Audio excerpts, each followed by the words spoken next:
नमस्कार, स्वागत है आपका न्यूज 24 पर। वक्त निष्पक्ष न्यूज का है। तमाम बड़ी खबरें लेकर मैं हूं आपके साथ मकसूद खान। सबसे पहले बात महाराष्ट्र के मराठा आंदोलन की। मराठा आरक्षण आंदोलन महाराष्ट्र में अब बेकाबू होता जा रहा है। मराठा आरक्षण आंदोलन के अगवा और इस मुद्दे को लेकर अनशन पर बैठे मनोज जरांगे पर निशाना साधने वाले अजित पवार गुट के एनसीपी विधायक प्रकाश सोलंके के घर पर आंदोलनकारियों ने पथराव कर दिया। फिर उनके घर के बाहर खड़ी कार को फूंक डाला। हालांकि जरांगे ने एक बार फिर से आंदोलनकारियों से शांति बनाए रखने की अपील की, लेकिन लगे हाथ ये भी कह डाला कि जब तक मराठा समाज को आरक्षण नहीं दिया जाएगा वो अनशन नहीं तोड़ेंगे, आंदोलन की राह नहीं छोड़ेंगे। इस सब के बीच महाराष्ट्र के बीड़ में बढ़ते आंदोलन को देखते हुए धारा 144 लागू कर दी गई है। जालना से उठी मराठा आंदोलन की आंच पूरे महाराष्ट्र को झुलसाने लगी।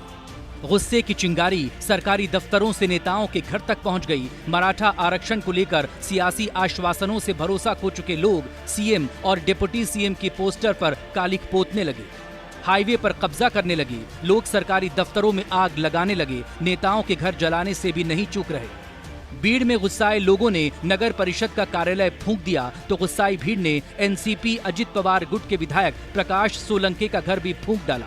मराठा आंदोलन हिंसक हो गया। शनिवार की रात भी भीड़ में मराठा आंदोलनकारियों ने 2 बसों को आग के हवाले कर दिया तो रविवार को जालना और धाराशिव में पथराव के बाद राज्य परिवहन निगम की बस सेवा बंद करनी पड़ी।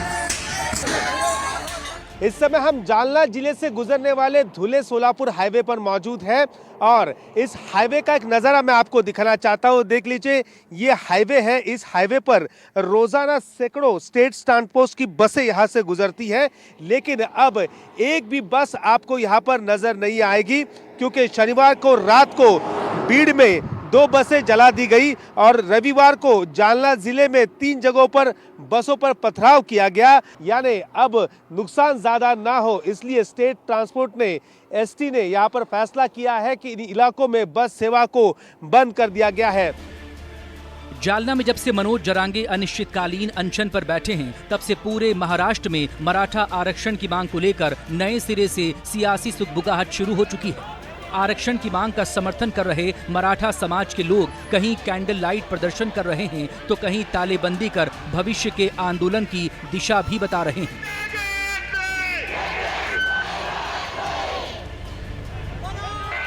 हालांकि सत्ता पक्ष की कोशिश किसी तरह से जरांगे को विश्वास में लेकर उनका अनशन तुड़वाना है ताकि चुनाव से पहले इस मुद्दे की आंच कमजोर पड़ जाए। लेकिन सत्ता की तिकड़मबाजी से रूबरू हो चुके जरांगे अब फूंक फूंक कर कदम रख रहे हैं।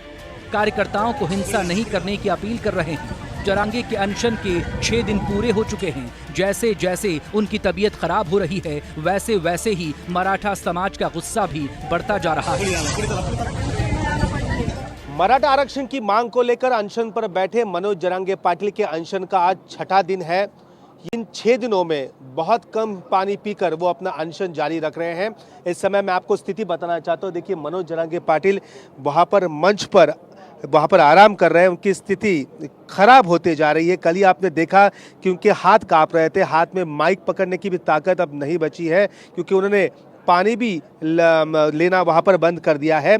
और यहाँ पर मराठा समाज के जो युवक है वो धीरे धीरे करके यहाँ पर उनसे मिलने के लिए पहुँच रहे हैं। सभी की मांग है कि सरकार अब अंत ना देखे और सरकार यही चाहती है तो मराठा भी कोई भी आंदोलन करने को वहाँ पर तैयार है।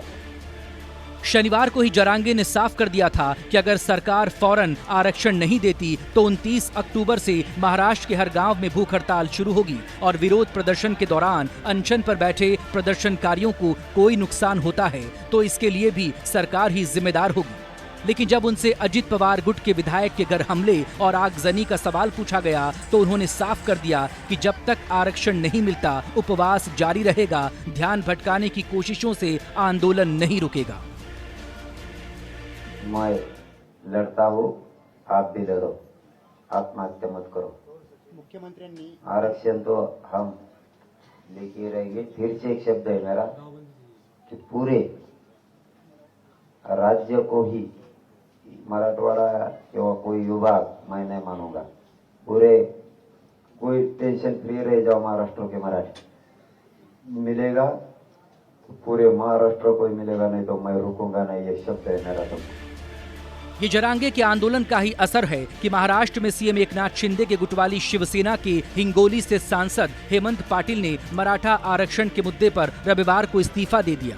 उनके इस्तीफे का लेटर सोशल मीडिया पर वायरल हो रहा है। हालांकि जरांगे ने साफ कर दिया कि जिन्हें आंदोलन का समर्थन करना है वो इस्तीफा न दें, बल्कि उनके साथ आएं, शांतिपूर्ण आंदोलन का हिस्सा बने, विधानसभा का सत्र बुलाए जाने की मांग करें।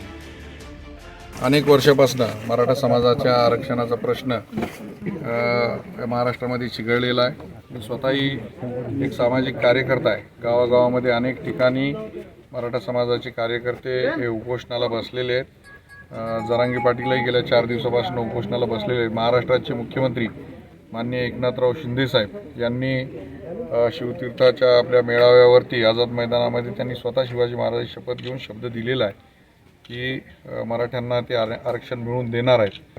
मी स्वतः लोकसभा अध्यक्षांना भेटून हा राजीनामा देणार आहे, जेणेकरून महाराष्ट्र के और देश के पूरे मराठों को, देश के शब्द क्यों मैं ले रहा हूँ मालूम है, पूरे राज्य हमारे तरफ उठने वाले, थोड़ा और एक चरण बाकी है, हमारा एक चरण बाकी है, लेकिन पूरे देश के मराठी उतरने वाले 23 से 26 करोड़ मराठा इस देश में। जरांगे के अनशन से महाराष्ट्र में बढ़ती सियासी हलचल ने सत्ता की पेशानी पर बल ला दिया। शिंदे ने जरांगे से अनशन वापस लेने की अपील की। आज की बैठक बहुत ही महत्वपूर्ण रही है।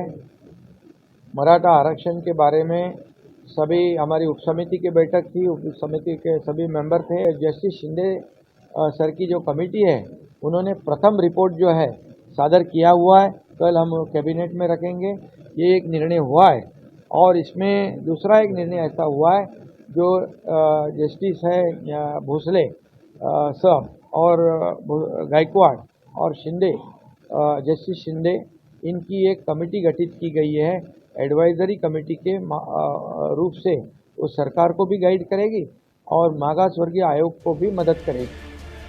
हालांकि विपक्षी दलों को शिंदे की दुहाई रास नहीं आई। आरक्षण के मुद्दे पर जरांगे की मांग के साथ साथ चट्टान की तरह खड़े विपक्षी महाविकास अघाड़ी ने शिंदे सरकार के खिलाफ हल्ला बोल दिया।